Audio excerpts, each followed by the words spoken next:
প্রিয় দর্শক, প্রথমেই এক নজরে দেখে নিব এখনকার গুরুত্বপূর্ণ সংবাদ শিরোনামগুলো। চলমান দ্বন্দ্বের জেরে উত্তপ্ত ইলিয়াস হোসেন এবং গোলাম মাওলা রনির সম্পর্ক। সামাজিক যোগাযোগ মাধ্যমে ব্যক্তিগত ছবি প্রকাশকে কেন্দ্র করে শুরু হয়েছে নতুন বিতর্ক।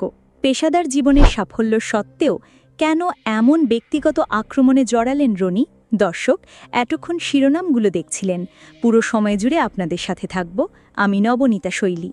এবার বিস্তারিত। সাংবাদিক ইলিয়াস হোসেন এবং গোলাম মাওলা রনির মধ্যে চলমান বিবাদ এখন নতুন মোড় নিয়েছে। সম্প্রতি ইলিয়াস হোসেন সামাজিক যোগাযোগ মাধ্যমে গোলাম মাওলা রনির দ্বিতীয় স্ত্রী সহ তার পরিবারের কিছু ছবি প্রকাশ করলে এই দ্বন্দ্ব আরও তীব্র হয়ে ওঠে। এই ঘটনার পরিপ্রেক্ষিতে গোলাম মাওলা রনিও তার ব্যক্তিগত ফেসবুক অ্যাকাউন্টে একটি দীর্ঘ পোস্ট দিয়েছেন। বক্তারা এই পরিস্থিতিকে কাদা ছড়াছড়ির এক তিক্ত খেলা হিসেবে দেখছেন। গোলাম মাওলা রনি তার পোস্টে ইলিয়াস হোসেন এবং তার পরিবারের বিরুদ্ধে বেশ কিছু গুরুতর অভিযোগ এনেছেন।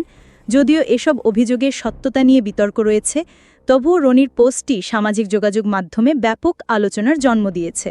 রনি তার পোস্টে দাবি করেছেন যে তিনি 40 বছর ধরে তার কর্মজীবনে অত্যন্ত সফলভাবে কাজ করেছেন, শক্তিশালী ব্যক্তি এবং মাফিয়াদের মতো প্রভাবশালীদের অতিক্রম করে এসেছেন এবং এর আগে কখনো ইলিয়াস হোসেনের মতো মানুষের সাথে বিতর্কে জড়াননি। রনি তার পোস্টে ইলিয়াস হোসেনের পারিবারিক জীবনের বিষয়ে আপত্তিকর কিছু মন্তব্য করেন। তিনি ইলিয়াসের বাবা মায়ের জীবনযাপন নিয়ে প্রশ্ন তুলেছেন। তার এই পোস্টের আরেকটি অংশে ইলিয়াসের মায়ের বিরুদ্ধে গুরুতর অভিযোগ আনা হয়েছে। বক্তাদের মতে ইলিয়াস কর্তৃক রনির পারিবারিক ছবি প্রকাশের পর রনির ধৈর্য হয়তো শেষ হয়ে গিয়েছিল, যার ফলে তিনি ব্যক্তিগত আক্রমণের পথে হাঁটেন। রনির পোস্টে ইলিয়াস হোসেনের বিরুদ্ধে আরও অভিযোগ রয়েছে। এতে তার স্ত্রীর সঙ্গে তার সম্পর্কের বিষয়েও প্রশ্ন তোলা হয়েছে।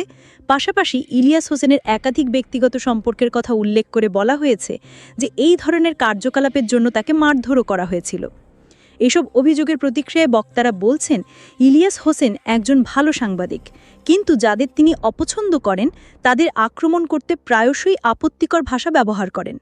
অন্যদিকে গোলাম মাওলা রনির পাল্টা প্রতিক্রিয়া হয়তো কিছুটা বোধগম্য, কিন্তু তারও একই ধরনের অশ্লীলতা ব্যবহার করা উচিত হয়নি।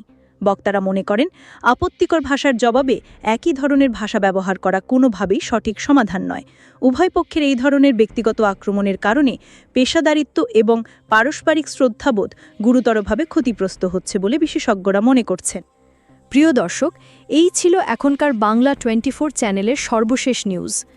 নিয়মিত নিউজ আপডেট দেখার জন্য বাংলা 24 চ্যানেলটি সাবস্ক্রাইব করতে ভুলবেন না। আরও খবর নিয়ে ফিরছি কিছুক্ষণের মধ্যে। সাথে থাকার জন্য ধন্যবাদ।